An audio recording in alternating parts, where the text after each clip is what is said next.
So let's start the interesting biography of the Farooq Farooqzad.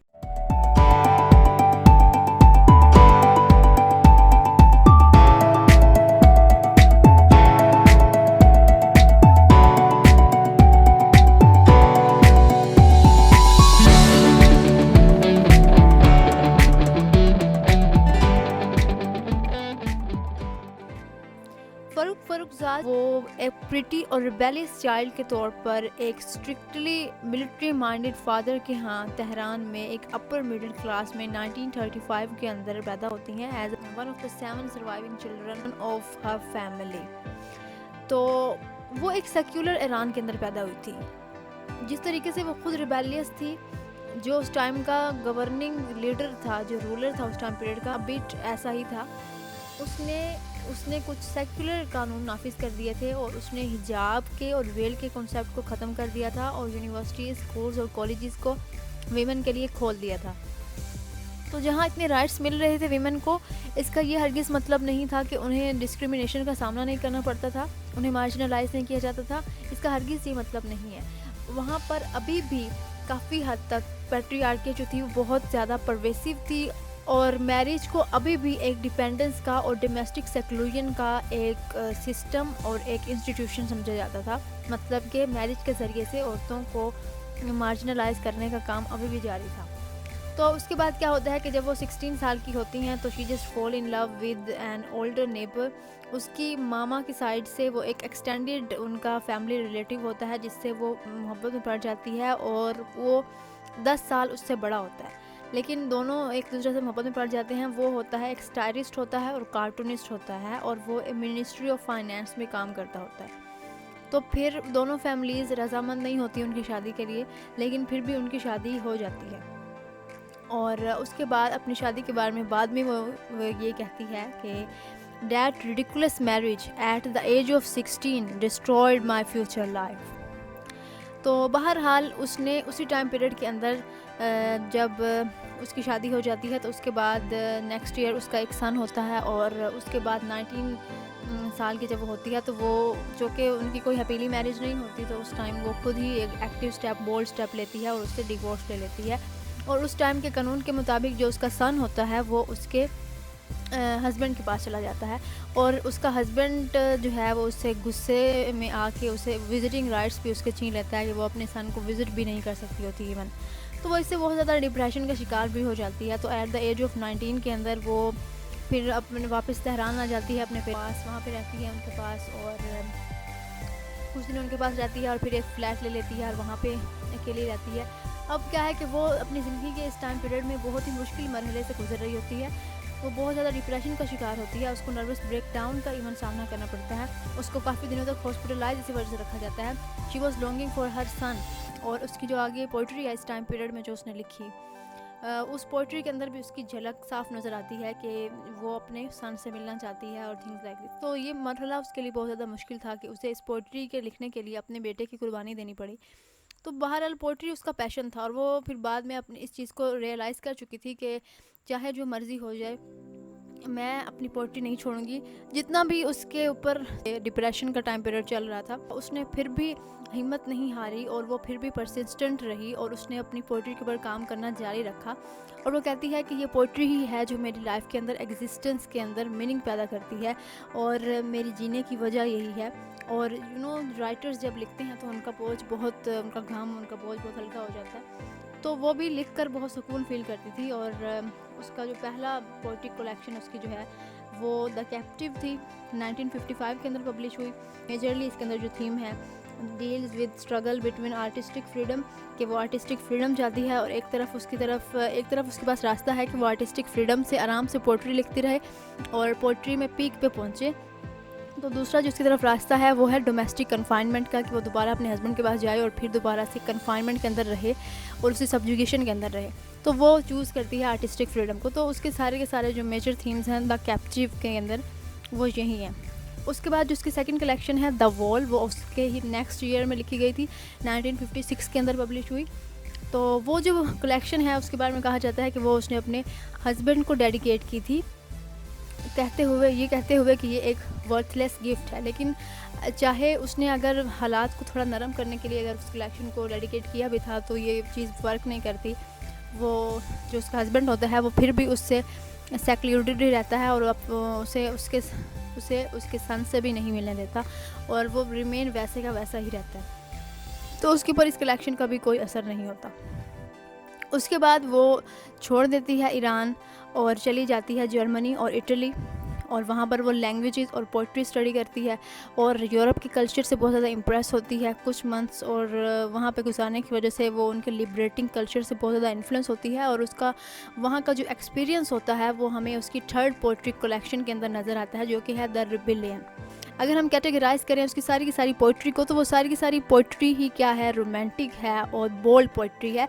लेकिन जो rebellion उसकी poetry collection है वो उसमें बहुत ज़्यादा बोल्ड थीम्स जो है, उसने टैबूज़ को डिस्कस किया है, बोल्ड थीम्स को डिस्कस किया है, उसने लव, लस्ट, सेक्सुअलिटी को डिस्कस किया है। अब ऐसी बात नहीं है कि ये जो टैबूज़ हैं इन्हें अब तक कहीं डिस्कस ना किया गया हो, यहाँ तक कि ईरान के अंदर जो कि बहुत ज़्यादा रिलीजियस कंट्री है वहाँ पर भी बहुत से लोगों ने इसको डिस्कस किया है। लेकिन बात यह है कि ये जो फीमेल राइटर्स है और ये फीमेल राइटर होकर इतने बोल्ड टैबूज़ को जो है ना डिस्कस कर रही है।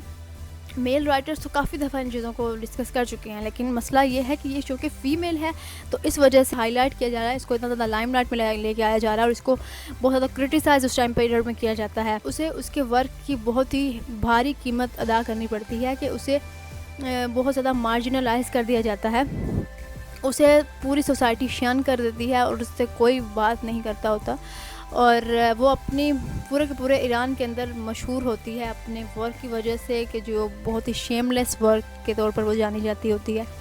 और उसका सेक्सुअल रिलेशनशिप भी बहुत से राइटर्स के साथ होता है, और वो राइटर्स जो हैं वो पब्लिकली अपने इस रिलेशनशिप को अनाउंस करते होते हैं, और इवन उसका अपना जो वर्क है, जो उसकी राइटिंग्स थी, उसके अंदर भी वो अपने एक्सपीरियंसेस, अपने सेक्सुअल एक्सपीरियंसेस को बयान करती है। बहरहाल वो इसलिए बहुत ज़्यादा बदनाम ज़बाना उस टाइम का कैरेक्टर था, उसको अपनी लाइफ में बिल्कुल भी फेम नहीं मिली, उसको बहुत ज़्यादा क्रिटिसिज्म का सामना करना पड़ा। रिबेलियन जो उसकी पोइट्री है जिसकी हम बात कर रहे थे, उसको तो और भी ज़्यादा क्रिटिसिज्म का सामना करना पड़ा। उसके बाद 1958 के अंदर जब उसके पास मनी थोड़ी कम पड़ जाती है तो उसको यूरोप छोड़ के वापस ईरान आना पड़ता है, और वहाँ पर अपने म्यूचुअल फ्रेंड्स के ज़रिए से वो एक आदमी से मिलती है, इब्राहिम गोल्डस्टन, जो उसको जॉब ऑफ़र करता है। उसको ऑफ़र करता है कि answering phones at his large studio in northern Tehran.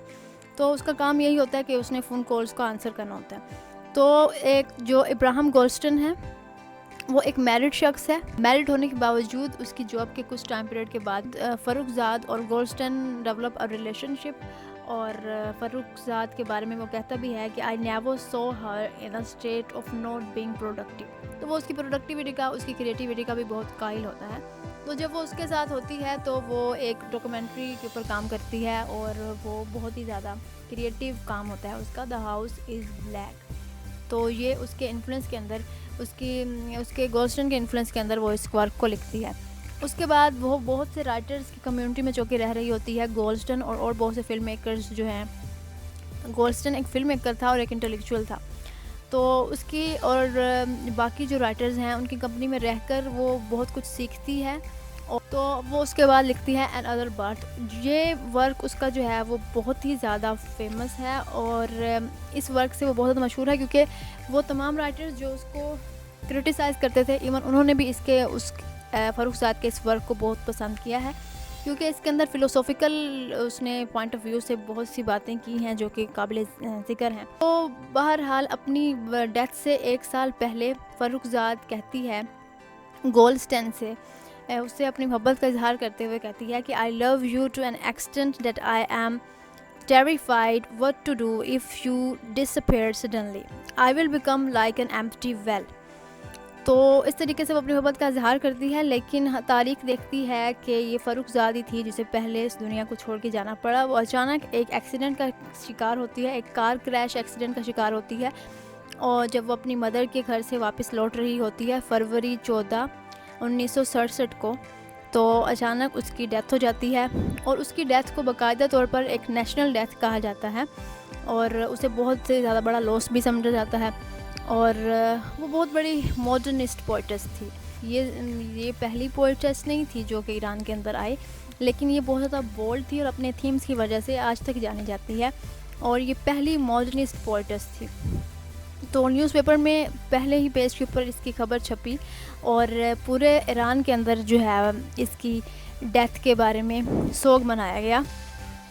हम कह सकते हैं कि she was nothing short of Sylvia Plath and Anne Sexton in the Europe. तो जिस तरीके से यूरोप के अंदर हमें सिल्विया प्लैथ का करैक्टर मिलता है, इस तरीके से ये ईरान की एक स्ट्रिक्ट रिलीजियस कंट्री की पोइट्स हैं। वो बहुत नोटोरियस रही अपनी पूरे के पूरे लाइफ टाइम के अंदर, लेकिन उसने इमॉर्टल कर दिया अपने वर्क के ज़रिए से, और आज उसको बहुत ही ज़्यादा सराहा जाता है। उसके मरने के बाद उसका वर्क जो है वो बहुत सराहा जाता है। 20वीं सेंचुरी का इसको बहुत इंपॉर्टेंट वर्क कंसीडर किया जाता है। अगर हम उसके थीम्स की बात करें तो उसमें लव का थीम बहुत डोमिनेंट है उसकी तमाम तर पोइट्री के अंदर। इवन उसकी जो लास्ट पोइट्री थी, पोइट्री कलेक्शन जो थी वो अनदर बर्थ थी, और उसके अंदर काफ़ी हद तक सेक्सुअलिटी के एलिमेंट्स कम हैं, लेकिन फिर भी उसके अंदर भी ये थीम बहुत परवेसिव है।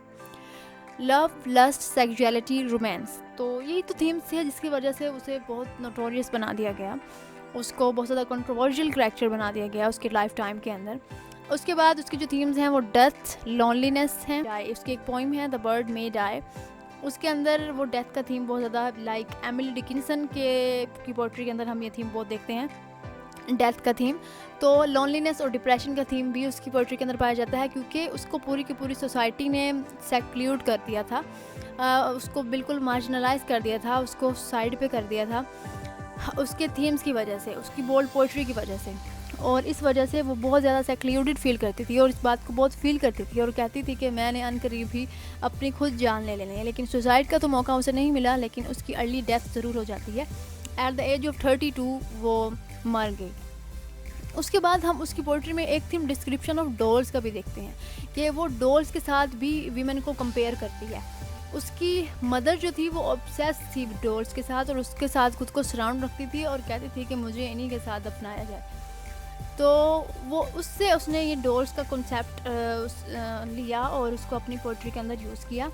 डॉल्स के लिहाज से वो ये कहती है, जिस तरीके से डॉल्स होती हैं सोसाइटी में विमेन के साथ, विमेन से भी वही चीज़ें एक्सपेक्ट की जाती हैं कि वो सिर्फ एक ऑब्जेक्ट ऑफ सेक्सुअल ग्रेटिफिकेशन रहे और बिल्कुल साइलेंट और म्यूट रहे, और उनकी पैट्रियार्की को चैलेंज ना करे, उनकी अथॉरिटी को, उनकी सुपीरियॉरिटी को चैलेंज ना करे, और बिल्कुल म्यूट होके रहे, बस एक ऑब्जेक्ट बनकर रहे और जो बिल्कुल भी ना बोले। तो डॉल्स के साथ वो गर्ल्स को और विमेन को बहुत ज़्यादा कंपेयर करती है।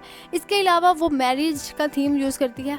वो इंस्टीट्यूशन ऑफ मैरिज के ख़िलाफ़ थी, जैसा कि बहुत से फेमिनिस्ट राइटर्स होती हैं इंस्टीट्यूशन ऑफ मैरिज के ख़िलाफ़ के ये एक ऐसा सिस्टम और इंस्टीट्यूशन है जो कि आपको सब्जुगेट करने के लिए बनाया गया है, आपको स्लेव बनाने के लिए बनाया गया है। एक ऐसा सिस्टम है कि जिसमें सिर्फ़ और सिर्फ आपको एक शख्स की गुलामी करनी है और उसके नीचे लग के रहना है। तो इस तरह जो फेमिनिस्ट होती हैं वो इस चीज़ को बिल्कुल भी पसंद नहीं करती मैरिज को। तो ये भी जो कि बहुत बड़ी फेमिनिस्ट थी, तो वो उसे भी जो मैरिज का इंस्टीट्यूशन है वो बिल्कुल भी पसंद नहीं है। उसकी पोइम्स में हमें बहुत सी पेसिमिस्टिक पोइम्स मिलती हैं, लेकिन उसमें ऑप्टिमिस्टिक थीम्स भी मिलते हैं। So that was all about Forough फ़र्रुखज़ाद।